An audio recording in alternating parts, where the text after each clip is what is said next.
Empieza a grabar. Dios te salve María, llena eres de gracia, el Señor es contigo.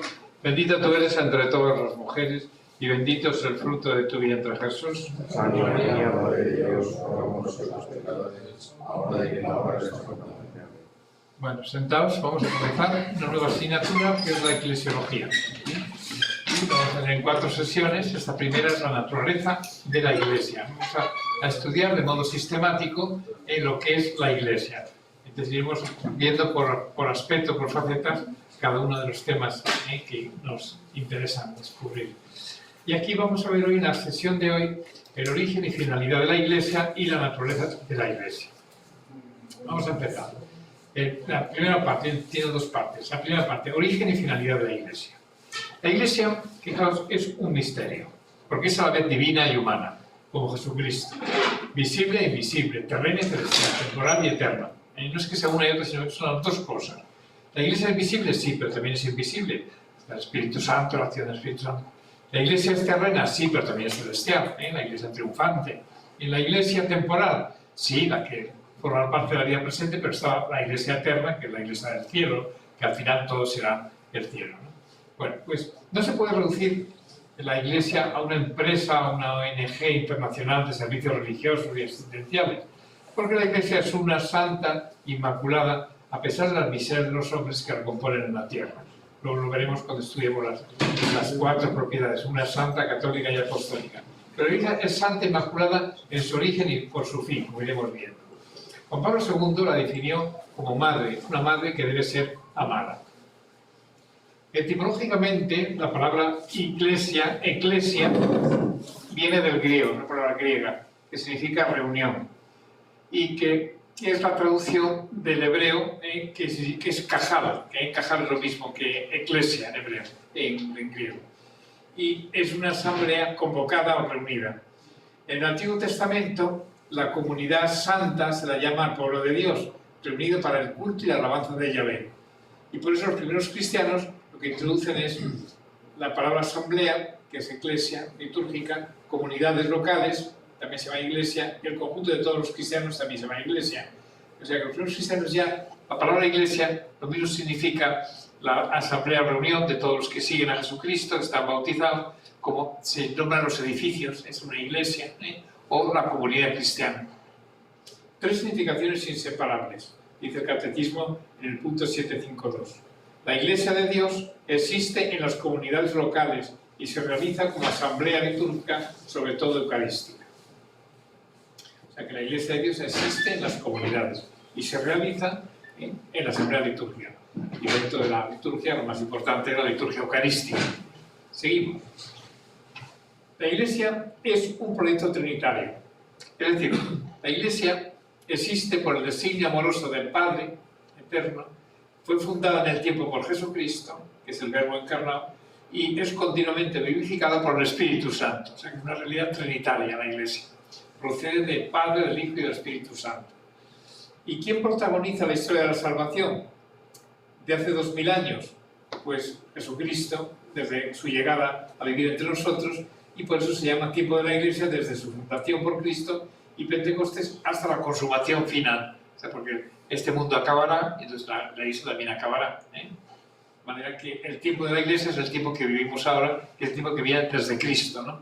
Antes de Cristo no existía la Iglesia, lo que existía es la comunidad del antiguo pueblo de Dios, que es el Antiguo Testamento, y que empezó con Abraham, como sabéis, y hemos visto ya, Moisés, David, etc. Bueno, seguimos. Entonces, la Iglesia preparada en el Antiguo Testamento. Después del pecado original, Dios promete un redentor, descendiente de Eva. Y Dios castiga a la humanidad con el diluvio. Y le manda a Noé que en la barca meta todo tipo de animales y ahí sus hijos, Sem, Cam y Jafet, y sus mujeres. Y entonces Dios castiga a la humanidad pecadora y construye una barca a través de Noé, que es una alianza que hace con Noé para salvar a la humanidad y reconstruirla. Y los descendientes de Sem, Cam y Jafet son los semitas, los camitas y los jafetitas. Nosotros somos jafetitas, según la Biblia, porque los semitas son árabes y judíos, descendientes de Sem. Los camitas son los africanos, los negros que son los habitantes de África, y los jafetitas son los indoeuropeos, que somos nosotros, ¿no?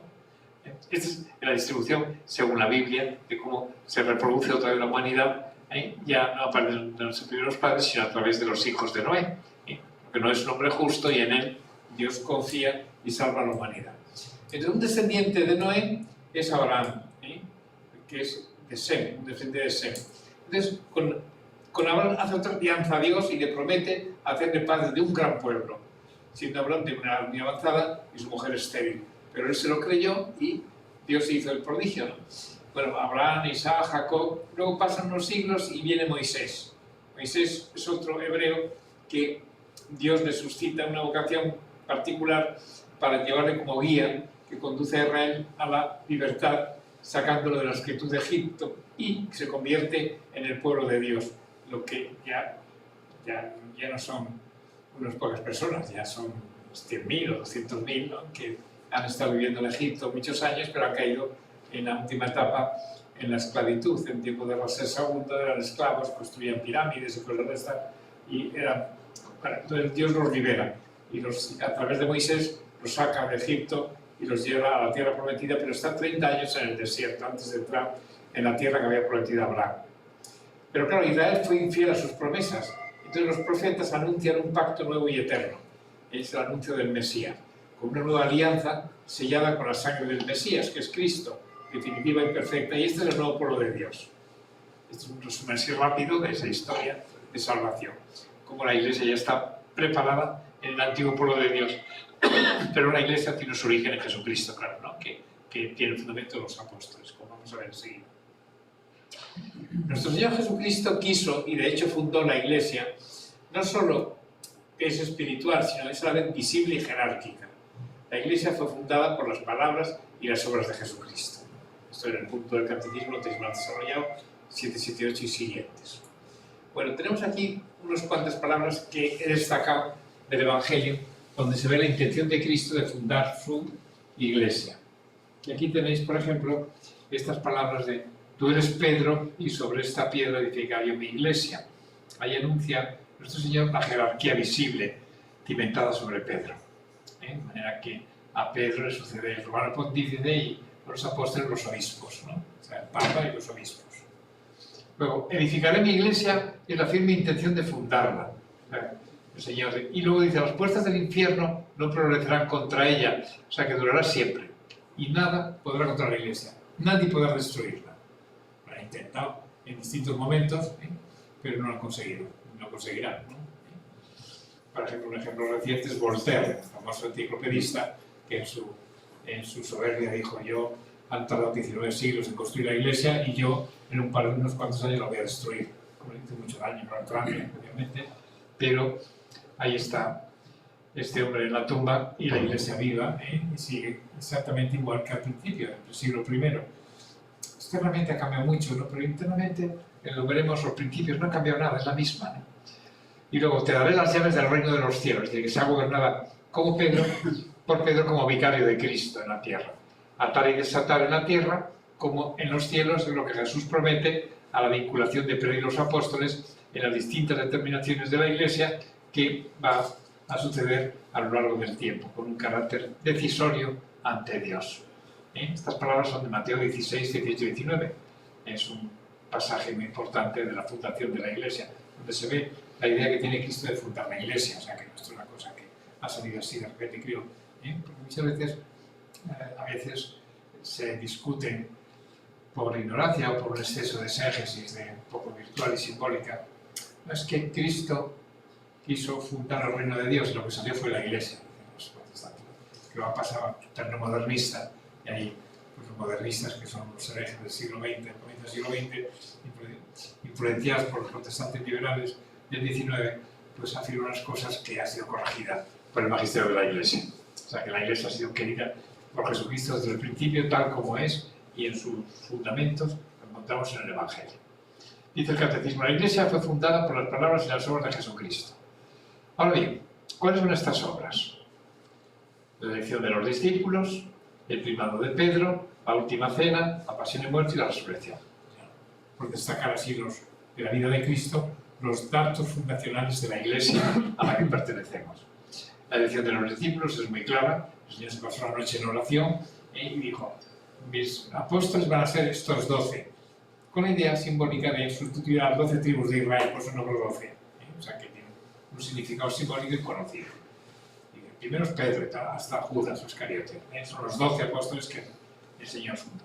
Bueno, la vocación de los apóstoles es para tener un grupo estable con poderes de salvación, con bautizar, perdonar los pecados, celebrar la Eucaristía. Esto ya es constitutivo. Forma parte de la Iglesia el primado de Pedro, porque en la Iglesia siempre habrá un papa, igual que siempre habrá obispos, y habrá un papa, y habrá siempre sacerdotes, y habrá siempre laicos. Luego, cardenales, religiosos, estos no son esenciales en la Iglesia. Aportan muchas cosas en la vida de la Iglesia, pero lo esencial es el papa, los obispos, los sacerdotes y los laicos. Eso es lo esencial, eso no faltará nunca. ¿Una iglesia solo de sacerdotes? No. ¿Una iglesia solo de laicos? Tampoco. ¿Una iglesia sin el papa? Tampoco. ¿Una iglesia sin obispos? Tampoco. O sea que todo lo que sea quitar algunos elementos esenciales, eso deformaría la iglesia tal como la ha querido Cristo. Bien. Entonces, pues os hablo de la última cena, la pasión y muerte, porque la iglesia nace sobre todo de la cruz, ¿no? La Eucaristía es la que hace la iglesia, y la resurrección, que es su presencia para siempre. Bueno, en la fiesta judía de Pentecostés, el Padre y el Hijo enviaron el Espíritu Santo y la Iglesia se manifestó al mundo y comenzó su actividad pública en la historia. O sea, ¿cuál es el cumpleaños de la Iglesia? Pentecostés. O sea, que todo lo que cuenta el Evangelio, el proyecto de Cristo sobre la Iglesia, es un proyecto que va en... Pero ¿cuándo empieza realmente la Iglesia a funcionar como tal? Cuando ya ha muerto Cristo, claro, el que sustituye a la Iglesia a Jesucristo y le hace presente, es el día de Pentecostés. Porque este día es cuando el Espíritu Santo es enviado por el Padre y el Hijo. Con aquellas lenguas de fuego, el viento impetuoso, esa escena de Pentecostés que cuenta el libro de los Hechos. San Agustín dice en su sermón 267, dice: lo que el alma es para el cuerpo del hombre, así lo es el Espíritu Santo para el cuerpo de Cristo, es decir, la Iglesia. Desde el principio también se entendió que el cuerpo de Cristo era la Iglesia, Cristo era la cabeza del cuerpo, el cuerpo era la Iglesia, y que el Espíritu Santo es como el alma para el cuerpo. De manera que siempre está presente la acción del Espíritu Santo en la vida de la Iglesia. Por eso hay una presencia capital del Espíritu Santo en la Iglesia, porque la une a Cristo, la vivifica, la gobierna, habita en el corazón de sus fieles, etcétera, etcétera. Lo hemos visto después. De manera que esto es lo que llama la Iglesia invisible también, ¿no? La Iglesia del Espíritu Santo, o sea que el Espíritu Santo actúa, pero eso no se ve. En cambio, hay una Iglesia visible que es la jerarquía, o sea que son hombres, que el Papa, los obispos, que está organizada jerárquicamente, porque así lo ha querido Cristo. Dice el documento del Vaticano II, Gaudium et Spes, el documento social, dice: nacida del amor del Padre Eterno y fundada en el tiempo por Cristo Redentor, reunida en el Espíritu Santo, la Iglesia tiene una finalidad escatológica y de salvación, que solo en el siglo futuro podrá alcanzar plenamente. La vida eterna. El siglo futuro es lo mismo que decir la vida eterna. De manera que, por proyecto del Padre Eterno, fundada en Cristo y reunida en el Espíritu Santo, la Iglesia tiene una finalidad escatológica. O sea, en el momento presente, lo hemos dicho muchas veces, la Iglesia tiene 3 estadios. La Iglesia militante, la formamos nosotros, los que todavía vivimos aquí, los bautizados. La Iglesia purgante son los que están salvados, pero están en el purgatorio purgando. Y la Iglesia triunfante son los que ya gozan de la visión beatífica. Bueno, pues esa es la finalidad escatológica. Al final, cuando acabe el purgatorio, la Iglesia será la Iglesia triunfante. Todos los bienaventurados en torno a Cristo, al Padre, al Hijo y al Espíritu Santo, a la Virgen, a los ángeles y a los santos. Todos están en el cielo. Eso será la Iglesia triunfante. Cristo, el Hijo de Dios hecho hombre, es el único redentor del hombre y se sirve de la Iglesia como instrumento de la redención universal. O sea, toda la revelación última y plena nos viene por Jesucristo, que es el Hijo de Dios que se ha hecho hombre. Bueno, pues Él es el único redentor del hombre. No hay otro redentor. Y los que colaboran con Él. Y se sirve de la Iglesia como instrumento también de la redención universal. O sea que Cristo ha dejado la Iglesia para seguir su labor entre los hombres. Como se ha hecho hombre, tenía que vivir un tiempo y morir. Ha ocurrido en Cristo. Pero Él ha dejado la Iglesia para hacerse presente entre nosotros. O sea que la Iglesia, en el fondo, está para que nosotros sepamos quién es Jesucristo en las generaciones que vengan hasta el final de los tiempos. La Iglesia no se entiende sin Cristo, que la fundó para perpetuar en la historia su misión. Y la Iglesia es sacramento universal de salvación. Es decir, como sacramento es un signo eficaz y real, como decimos de todos, de la acción redentora de Cristo entre todos los hombres hasta el final de los siglos. ¿La Iglesia para quién es? Para todos los hombres. Para todos sin excepción. En el tiempo, evidentemente, nace en el momento de Cristo, que es el siglo I, y de ahí en adelante, ¿no? Los anteriores no existía la Iglesia, no pertenecían a la Iglesia, pero están en el proyecto de esa Iglesia, porque pertenecían al antiguo pueblo de Dios. O sea, es el modo como Dios hace las cosas. Es un signo eficaz y real de la acción redentora de Cristo entre todos los hombres. ¿Cuál es el fin salvífico de la Iglesia? El fin salvífico de la Iglesia es sobrenatural, inalterable, perpetuo y universal. SIPU, SIPU, en las 4 iniciales de eso. ¿Qué quiere decir que es sobrenatural? Bueno, que la salvación no es una cosa humana, es superior a las fuerzas humanas. La salvación viene de Dios. Y como hemos visto en la clase de asignatura anterior, de la gracia divina que Dios nos da para salvarnos. Segundo, es inalterable. El hombre no lo puede cambiar. Y Dios nunca muda sus planes eternos. La Iglesia no se convierte en una mera institución asistencial. De hecho, al vivir la caridad tiene esa misión asistencial, pero no es una misión asistencial. La Iglesia tiene un carácter escatológico, querida por Cristo desde la eternidad para toda la eternidad también. Por eso es inalterable, no se puede cambiar. Y el perpetuo hasta la consumación de los siglos, hasta el final de los tiempos, existirá la Iglesia. Puedo estar seguro. Esto es un dato de la fe. No hay quien la destruya la Iglesia. Le dijo a Pedro, tú eres Pedro y sobre esta piedra y los poderes del infierno no prevalecerán contra ella. La promesa del Señor, tendremos la seguridad de que no pasa. Lo que pasa es que la Iglesia, formada por hombres pecadores, a veces pasa por momentos más difíciles y tal, y todo eso ha pasado siempre y seguirá pasando. Ahora mismo, los abusos sexuales de los sacerdotes, no sé qué, un tema triste y tal, ahí está, ¿no? Pero vamos, quien dice eso dice que los cristianos, muchos bautizados, pues roban y pues son pecadores, eso está clarísimo. Es que ocurre que cuando las personas son santas, entonces reflejan mejor lo que es la Iglesia, ¿no? Pero cuando pecamos, oscurecemos la santidad de la Iglesia, claro. Por eso es una institución de carácter sobrenatural, pero que es manchada por los pecados de los hombres, porque está formada por pecadores. No hay ninguno santo, el único santo es Jesús, por ser Dios, y luego la Virgen más Santísima, por especial privilegio divino, ¿no? Salvo Jesús y la Virgen, los demás somos pecadores. Y luego es universal, porque ofrece la salvación a todos los hombres.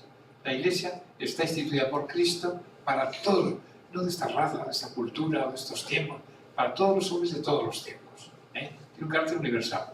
Y eso lo que define a la Iglesia nuestra, ¿no? Católica. Católica significa universal. Nos decimos la Iglesia católica porque otras religiones, otras iglesias, otras asambleas tienen un carácter local, ¿no? O sea que hay religiones que son para los orientales, son para los asiáticos, son para los tal, No, la Iglesia católica es para todos los hombres. Ahora bien, dice la Lumen Gentium, fue voluntad de Dios santificar y salvar a los hombres, no aisladamente y sin conexión alguna de unos con otros, sino construyendo un pueblo, que es la Iglesia. Esto también forma parte del proyecto originario divino. Dios pudo haber santificado a cada hombre de una manera distinta, pero ha querido, es lo que nos ha revelado, hacerlo de esa manera corporativa, formando un pueblo. Eso tiene su interés, porque el hombre es un ser social. No tendría sentido, no encajaría. En cambio, sí encaja perfectamente con la naturaleza del ser humano. Así que nosotros, yo tengo fe, pero que está hablando también tiene fe, y también tiene fe. Un pueblo, una familia, una sociedad. Esto forma parte de la naturaleza de la Iglesia. ¿Y la salvación qué es? La santidad. Cuando ser salvado es ser santo. Los santos son los que han conseguido la salvación. La salvación siempre de carácter escatológico, es eterna y es para siempre. Pero en la vida presente hay que conseguir la santidad, es otra cosa que iremos a hablar. No se puede distinguir, solo quien lucha por corresponder a Dios y usa los medios de salvación de la Iglesia, ese logrará su salvación.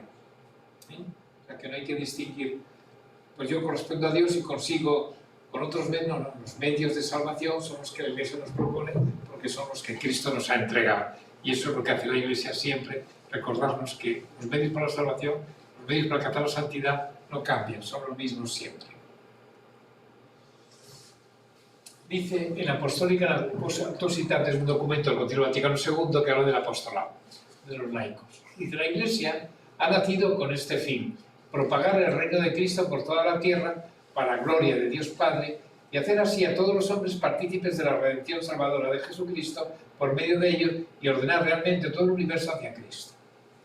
Lo dice en la Apostólica. Esta frase la he sacado porque es muy completa, ¿no? Muestra claramente el fin con el que nace la Iglesia, que es propagar lo que Cristo anunciaba al comienzo de su vida pública, el reino de los cielos, el reino de Dios, hay que entenderlo bien, ¿no? Y nos hace partícipes de esa redención salvadora. Pero ¿qué dicen los modernistas? Hacerlo así, decía Jesús, anunció el reino de Dios y lo que vino fue la Iglesia. Esto es típico de los protestantes, decir esto, porque claro, en el Evangelio al principio no se habla del Evangelio como tal, sino del reino de Dios. Entonces el Señor vino con la idea del reino de Dios y lo que ha salido es la Iglesia. Pues aquí hay un trueque humano, aquí hay un comercio. No. Es que el reino de Dios que anuncia Cristo es la Iglesia. Pero no se identifica el reino de Dios con la Iglesia, sino que la Iglesia es el instrumento que Cristo utiliza y que los hombres utilizarán para hacer posible el reino de Dios, el reino de los cielos. ¿Cuál es distinto? No hay una identificación. Eso lo iremos viendo en el desarrollo ya más dogmático y teológico de la Iglesia. ¿Qué dice la Sagrada Escritura? Que el reino de Dios es propagado por la Iglesia y solo será completado al fin del mundo. Solo cuando acabe este mundo, entonces se completará lo que es la Iglesia.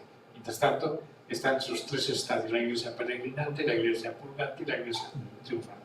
¿Está claro? Bien, seguimos.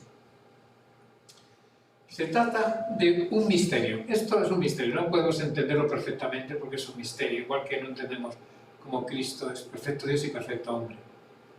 Bueno, nos acercamos al misterio con la teología diciendo que en Cristo hay una sola persona, que es la divina, y tiene dos naturalezas que se unen en esa persona, no entre sí, sino una persona del verbo, la humana y la divina. Y pues, Jesucristo tiene una voluntad humana y otra divina. En Jesucristo hay tres inteligencias, la inteligencia humana, la inteligencia de los bienaventurados y la inteligencia divina. Y, claro, ese ser teándrico de Cristo es complejo, ¿no? Por eso es un misterio. Nosotros, ¿no? Pero tenemos que basarnos en lo que Dios nos ha dicho, en lo que Él nos ha revelado, para entender el misterio de Cristo y el de la Iglesia. Y por eso, el reino de Dios no es solo futuro, sino es también actual.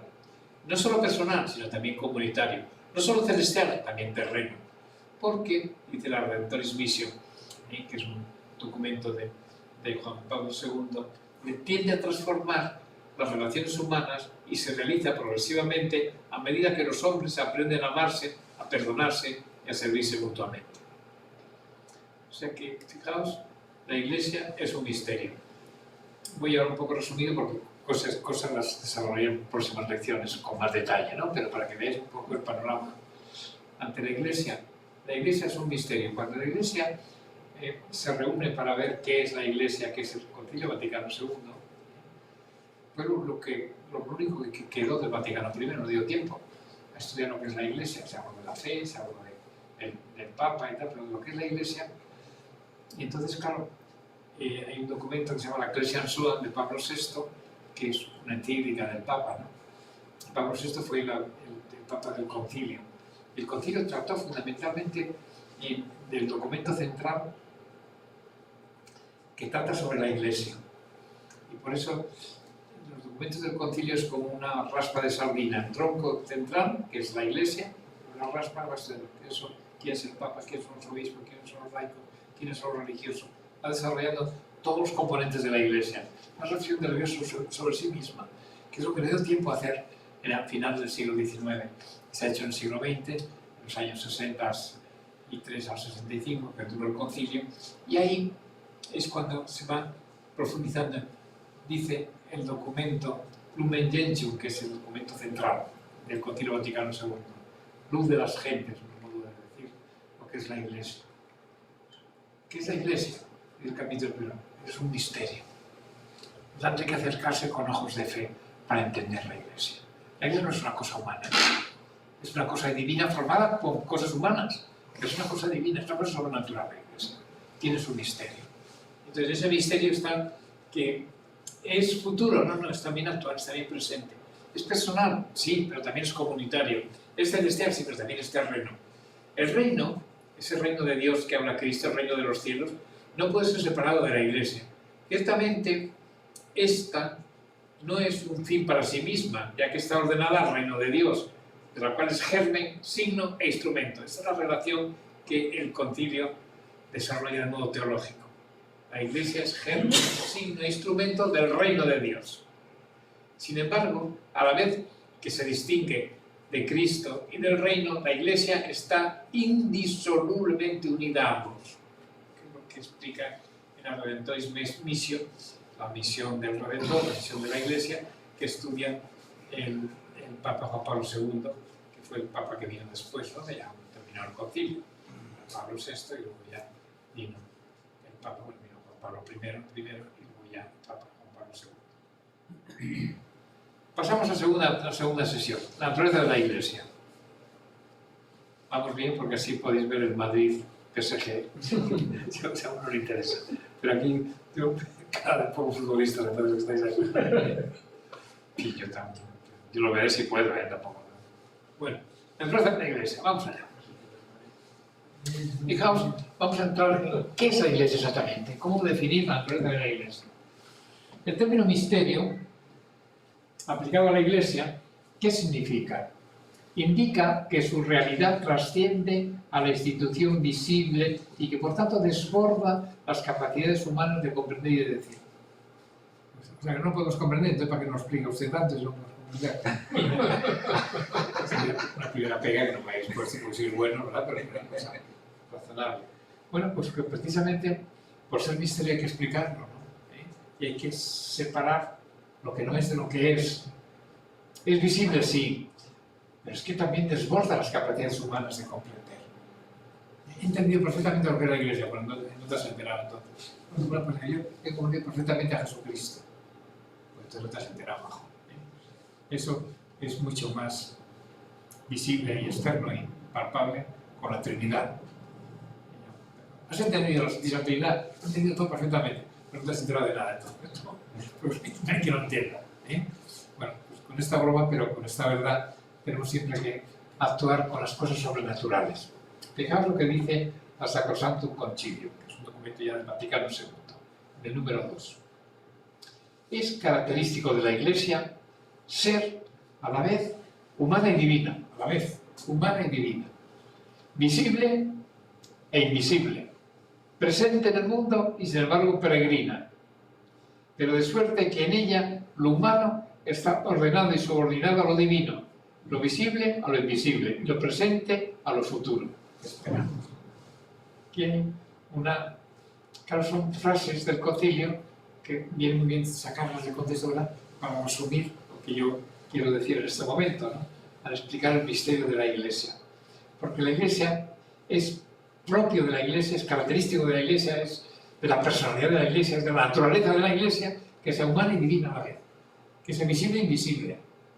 Yo en la Iglesia veo cosas visibles, al Papa, a los obispos, pero el Espíritu Santo no lo veo, es invisible. La acción de la gracia no lo veo, es invisible, es una realidad tan grande, tan real, es la acción del Espíritu Santo como la actuación del Papa, tan real. Pero una es visible, la otra es invisible, y se van las dos a la vez. No es una mera justaposición de comunidad espiritual y de institución social. Ambas se compenetran, se dan a la vez, son auténticamente a la vez las dos. Porque decimos, hombre, la Iglesia es una institución social, por supuesto que es una institución social. Esto es evidente. No hay más que ver, la Iglesia, el sacerdote, el obispo, el Papa, tal. Ahí donde está el Papa está la Iglesia, está el sacerdote, está la Iglesia católica, etc. Pero es una institución social, pero al mismo tiempo es una comunidad espiritual. Esto no se ve con los ojos de la carne, ¿no? Con los ojos de la fe sí. Y por eso siempre hablar de la Iglesia hay que tener presente esto, ¿no? Porque para muchas personas que son así como muy socialdemócratas y tal, la Iglesia es una institución social que se dedica a hacer el bien según sus creencias y sus cosas. Y de hecho, claro, la Iglesia, pues cuando va a un país, una misión, no solamente bautiza, sino construye un puente, un hospital, se preocupa del bien humano de las personas. Esto es evidente, ¿no? Ahora con la guerra, pues coger a estas personas que huyen y tal, igual, una parte de la caridad de la Iglesia asistir a estas personas. Pero no es una institución social, la Iglesia, solo social. ¿Tiene este aspecto social? Porque la caridad lo lleva a eso, porque es comunitario y el hombre es social y hace falta esa ayuda social. Entonces, claro, el misterio de la Iglesia solo encuentra punto adecuado de semejanza en el misterio del Verbo de Dios encarnado. La de la Iglesia es lo que tú entiendes de Cristo, eso lo puedes entender de la Iglesia. Lo que no entiendes de Cristo tampoco lo entenderás en la Iglesia. Porque Cristo es perfecto Dios y perfecto hombre. Y eso no hay que lo entienda. Es Dios y hombre a la vez. A la vez. Sí, sí, Cristo es Dios y hombre a la vez. O sea que Cristo es limitado como hombre e ilimitado y eterno como Dios. A la vez. Ese es el misterio de Cristo. Por eso realmente tenemos acceso a la fe, por la fe, a este misterio, ¿no? Si su santísima humanidad, la de Jesús, sirvió de instrumento de redención universal, análogamente, Dios se sirve de los elementos visibles de la Iglesia a modo de instrumentos de salvación para todos los hombres. Tenéis la imagen de la sábana santa, el rostro del crucificado. Se supone que ese es el rostro, ¿eh? ¿Qué? Se supone que ese es el verdadero rostro. Sí. Hay muchos elementos, no es un tema de fe, ¿verdad? Pero es una reliquia de las mejores reliquias que tenemos, ¿no? Está en Turín, pues en Turín, que aquí en Valencia está el centro de sindromología más importante, pues el de Roma, y el de Milán, y el de Turín, está aquí en Valencia, ¿no? El centro es de sindromología. Y bueno, pues claro, hay tal cantidad de datos abrumadores, ¿no? de que coinciden históricamente con el rostro de Cristo. Es un negativo, ¿no? Nos ha dejado su fotografía en este rostro. Y otro día hablaremos más de ello. Pero fijaros, si su santísima humanidad sirvió de instrumento, así también Dios se sirve de los elementos visibles de la Iglesia como instrumentos de salvación. Fijaros que los sacramentos son signos sensibles de la gracia. O sea, yo cuando veo un sacramento del bautismo, por ejemplo, yo te bautizo en el nombre del Padre, del Hijo y del Espíritu Santo. Es una mezcla de palabras y de gestos. Que el agua que limpia sobre la cabeza del niño, del adulto, ¿verdad? Que cae. Y entonces la conjunción de las dos cosas produce el sacramento. Eso no se ve. Lo que vemos es lo externo, lo visible, ¿no? Pero claro, por lo visible vamos a lo invisible, ¿eh? Yo te absuelvo de tus pecados en nombre del Padre, del Hijo y del Espíritu. Por esas palabras yo sé que Dios me perdona. En el sacramento de la penitencia. Y así con todos los demás sacramentos. Cuando los sacerdotes en la Santa Misa decimos las palabras de Cristo, actuamos en persona a Cristo. Decimos en nombre propio, pero convertimos el pan y el vino, la carne y la sangre de nuestro Salvador.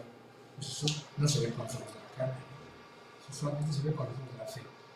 El Señor está en la Eucaristía, está en el Sagrario, eso no lo vemos con los ojos de la carne. Sin embargo, con los ojos de la fe sí, la seguridad está ahí, el Señor se ha quedado acompañando. Bueno, pues por esto la Iglesia es importante, no ver solo el aspecto visible, también el aspecto invisible, porque las dos cosas forman parte de la Iglesia. Pues esto tampoco de quitar lo visible, ¿no? La Iglesia no es lo visible, sí, la Iglesia también es lo visible, pero es a la vez lo invisible. Es lo temporal, pero también es lo eterno. Es lo terreno, pero es lo celestial. Bueno, entonces la Santísima Trinidad opera en el origen, en la fundación y en cada uno de los instantes del desarrollo eclesial. También en su finalidad salvífica y en su destino último hacia la instauración definitiva del reino de Dios. Hemos dicho que el origen de la Iglesia está en la Santísima Trinidad. ¿Quién ha fundado la Iglesia? El Padre, el Hijo y el Espíritu Santo. Y en el desarrollo de la institución eclesial influyen el Padre, el Hijo y el Espíritu Santo a través del tiempo. También, en cuanto a su finalidad salvífica, su último destino es la instauración definitiva del reino de Dios, que hemos dicho, ¿no? La finalidad escatológica, es decir, Dios con todos los salvados. La incorporación personal a la Iglesia debe realizarse mediante el bautismo en el nombre del Padre, del Hijo y del Espíritu Santo. ¿Y por qué? Porque así lo instituyó Jesucristo. Id a todas las gentes y bautizadlas en el nombre del Padre, del Hijo y del Espíritu Santo. El Señor expresamente, por la forma trinitaria. Por eso que a veces en grupos, más bien grupos protestantes, yo tuve una ocasión de bautizar a un negro que era profesor de inglés en un colegio en Cantelueta y en Bilbao. Y bueno, pues claro, antes de bautizarlo pregunté si él estaba bautizado. Yo tengo alguna idea de que me bautizó mi abuela, pero no lo sé, estuvimos investigando un poco. Es que hay un grupo de protestantes que son todos negros y que bautizan en el nombre del Señor, no la Santísima Trinidad, en nombre del Señor. Entonces, si no hay seguridad, hay que bautizar en el nombre del Padre, del Hijo y del Espíritu Santo, porque si no, no sería válido el bautismo cristiano. Ahora, bautizar en el nombre del Señor, a veces en el libro de los Hechos, al principio, todas estas cosas se van formalizando poco a poco, todos los sacramentos, igual que la confesión, la extremaunción, la oración de los enfermos, etc. Ya tienen toda una historia y una evolución, pero el núcleo y el fondo siempre es el mismo, que nace de la institución apostólica por Jesucristo. Muchas cosas no las ha instituido Jesucristo, sino los apóstoles, pero porque el Señor nos ha dado el poder, ¿no?, para desatar, y por eso lo que han hecho en este primer momento de la institución es lo que ya será para siempre en la Iglesia. Pero luego ya cosas accidentales cambian mucho, ¿no? O sea, externamente la Iglesia no se parece nada a la Iglesia de la Edad Media y a la antigua. Esas cosas porque los hombres tienen otras costumbres muy distintas a las que tienen ahora, o sea que eso es sentido común. ¿Qué imágenes tiene la Iglesia? Vamos a ver. La Lumen Gentium, que es el documento central del Vaticano II, dice: de la Sagrada Escritura hay muchas imágenes para la Iglesia. La Iglesia es el redil, cuya única puerta es Cristo, es rebaño de Dios, que Cristo pastorea, es campo o es viña, que el Señor cultiva, es edificación de Dios, un edificio que Dios ha construido, cuya piedra angular es Cristo, es la esposa a la que Cristo ama y se entrega para santificarla. Todo esto se podría desarrollar cada una de estas cosas en la teología para ver imágenes que aparecen en la Escritura de lo que es la Iglesia. Pero las más importantes son estas tres: pueblo de Dios, cuerpo de Cristo y templo del Espíritu Santo. Son las tres más importantes, sin descartar aquellas que también son imágenes de la Iglesia. Pero ¿por qué? Vamos a ver por qué la Iglesia tiene estas tres imágenes fundamentales. La Iglesia es el nuevo pueblo de Dios, el pueblo de Dios como imagen, el cuerpo de Cristo, cuerpo místico de Cristo y templo del Espíritu Santo. El Cristo habita en nosotros como en un templo. Es el templo de la Iglesia donde habita el Espíritu Santo. Vamos a ver esto. Primero, pueblo de Dios. Bueno, se dice que el pueblo de Dios, el pueblo de la Iglesia, es pueblo sacerdotal, dice San Pedro. Todos en la Iglesia somos sacerdotes. Con el bautismo todos somos sacerdotes, que es lo que se llama el sacerdocio común de los fieles. Por lo tanto, somos un pueblo sacerdotal. La otra cosa es el sacerdocio como el mío, que es un sacerdocio ministerial. Yo he recibido un sacramento que no tenéis vosotros, por eso yo tengo unos poderes especiales por ese sacramento, que puedo confesar, que puedo consagrar el cuerpo y la sangre del Señor, pero yo, por ser bautizado, tengo también el sacerdocio común de los fieles. Y el sacerdocio común, ¿qué es lo propio del sacerdote? Unir a Dios con los fieles, ser mediador entre Dios y los hombres. Eso es el aspecto fundamental del sacerdocio en todas las religiones, en todos los temas, de un pueblo de Dios, en todas partes. Entonces, claro, el sacerdocio cristiano es, cualquier cristiano que está bautizado quiere llevar a Dios a sus semejantes en el apostolado. Pues eso es una tarea sacerdotal. Por eso los laicos, cuando hacen apostolado, son sacerdotes con el sacerdocio común de los fieles. Hay que distinguirlo del sacerdocio ministerial, repito. Porque no tienen esa potestad. ¿Por qué? Porque Cristo lo ha querido así. Todo viene de Cristo. Y todo viene de Cristo, y la Iglesia, si no viene de Cristo, no lo admite. Por muy bonito que sea, o por muy práctico, por muy parezca.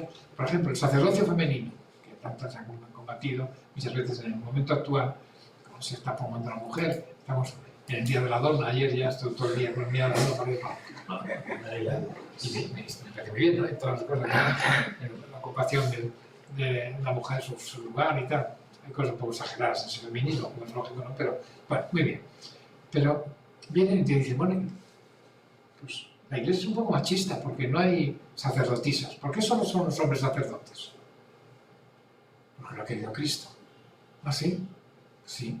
No, pero por eso.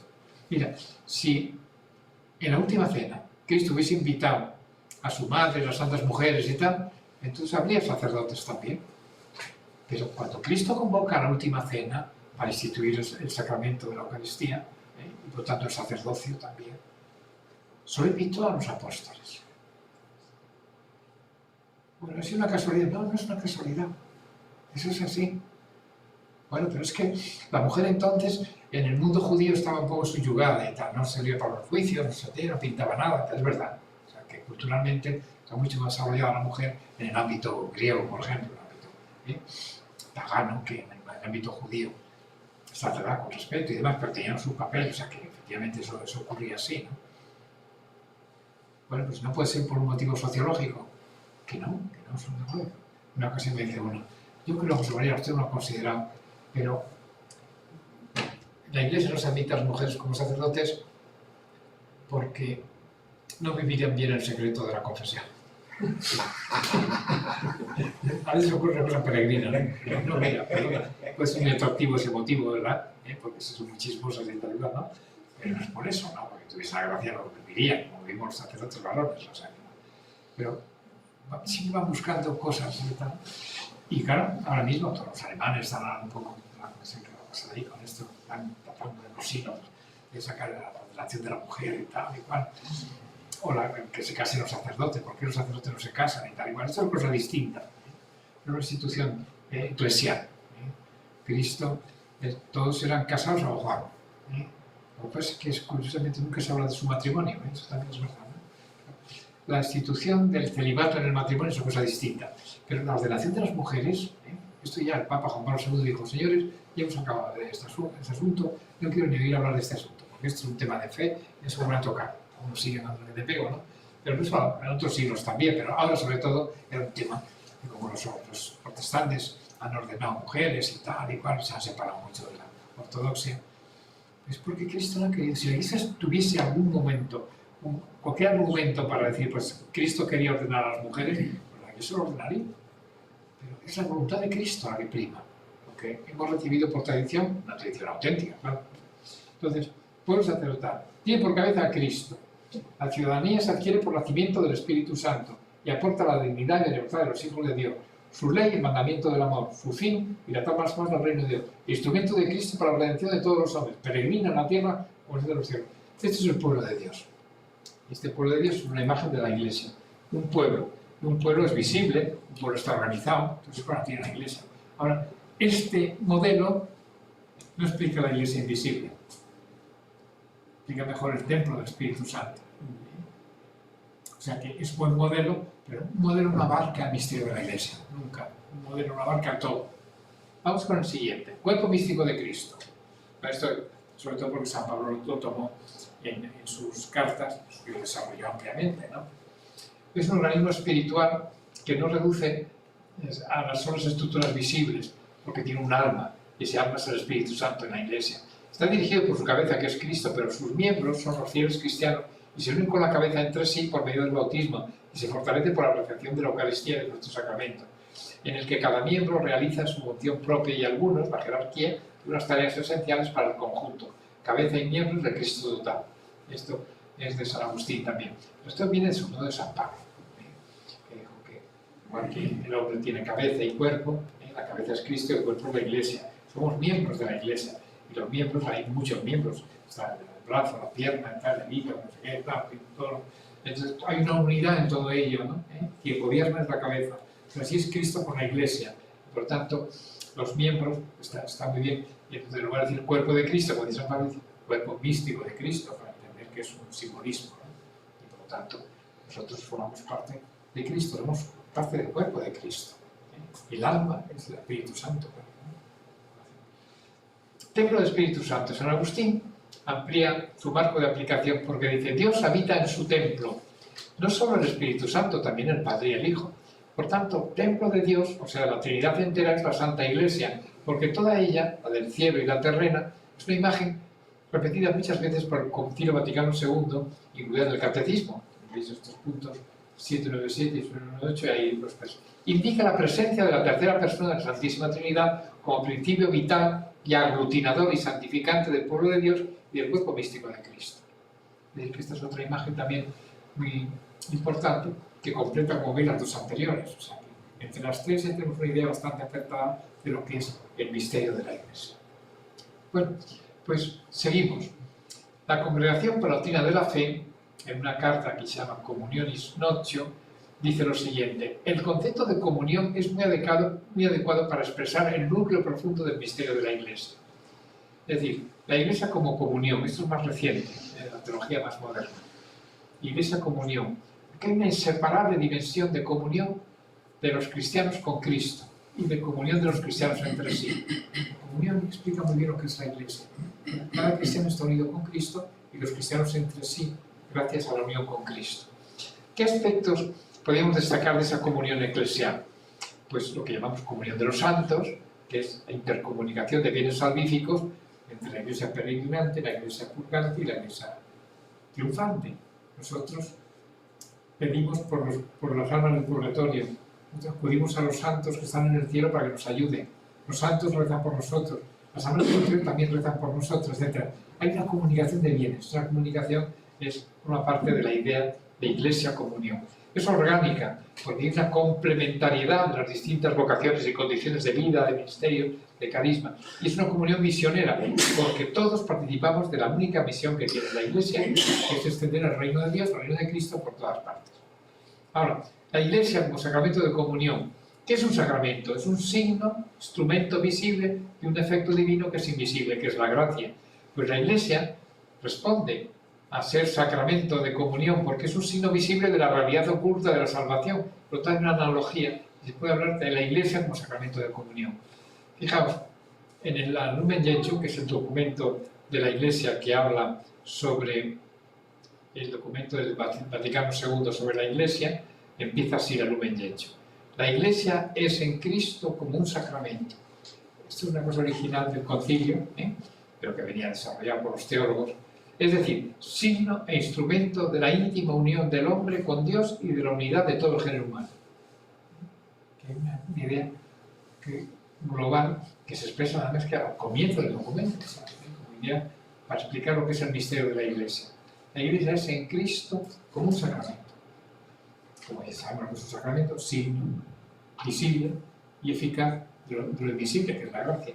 Es un sacramento. ¿Por qué? Porque es un signo e instrumento de la íntima unión de Dios, del hombre con Dios y de la unidad de todo el género humano. Entonces, con esto podemos llegar a alguna definición de la Iglesia. La Iglesia es el sacramento de la comunión de los hombres con Dios y entre sí por Cristo en el Espíritu Santo. Una definición después de lo que hemos dicho. ¿Qué es la Iglesia? La Iglesia son los curas, la Iglesia son los obispos, no, la Iglesia son los curas. La Iglesia es el sacramento de la comunión de los hombres con Dios y entre sí por Cristo en el Espíritu Santo. No desvela el misterio, el elemento divino de la Iglesia hace siempre insondable al hombre la profundidad de su misterio. Pero otras definiciones posibles de lo que es la Iglesia. La Iglesia es la institución fundada por Jesucristo para la salvación de las almas, ¿correcto? Es la institución fundada por Jesucristo para la salvación de las almas. Es el pueblo de Dios, o el cuerpo místico de Cristo, formado por los bautizados que profesan la misma fe, participan de los mismos sacramentos y están unidos al Papa. Esa es la definición de la Iglesia. Correctas, ¿no? Claro, una definición, son definiciones completas, pero siempre, digo, tiene un aspecto de limitación, ¿no? Porque nunca podemos expresar el misterio con palabras, ¿no? El misterio de lo que es la Iglesia, lo sobrenatural. Pero en fin, son definiciones válidas después de lo que ya hemos dicho.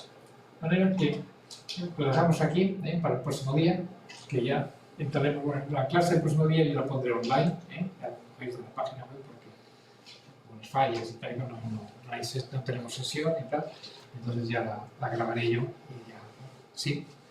A nivel informativo, como cuando hablamos antes de la foto de la Sábana Santa, Sí. pues ya quiero que saber, en la web del Instituto de Sinología de Valencia está esa misma foto, que ahí está hecho polvo del Señor, ya la han zurrado, esa misma foto reconstruyendo la cara del Señor como sería en estado normal, antes de la pasión.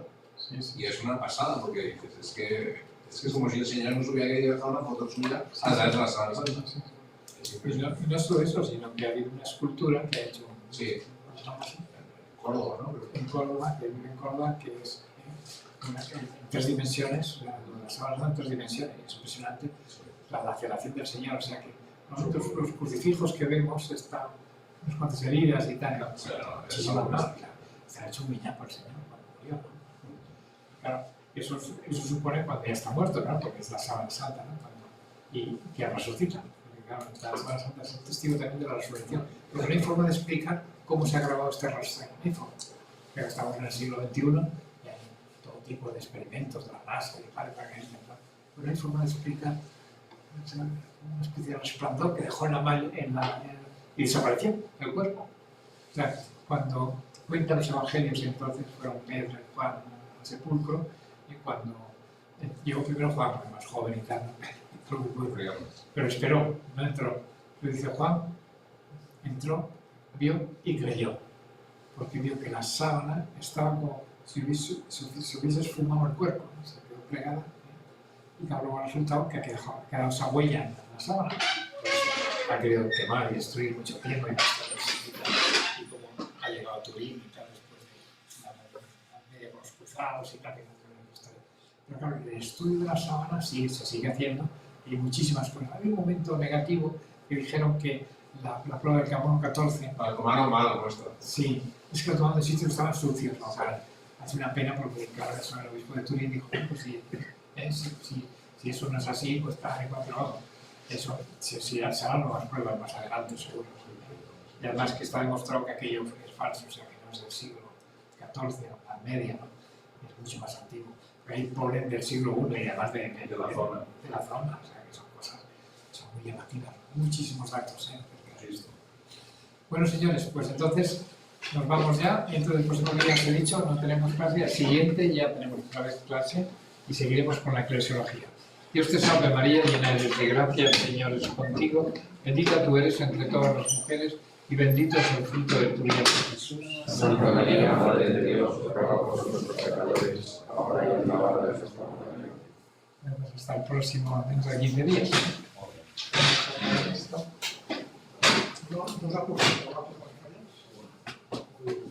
Vamos para la playa. Hasta el viernes. Dios te bendiga.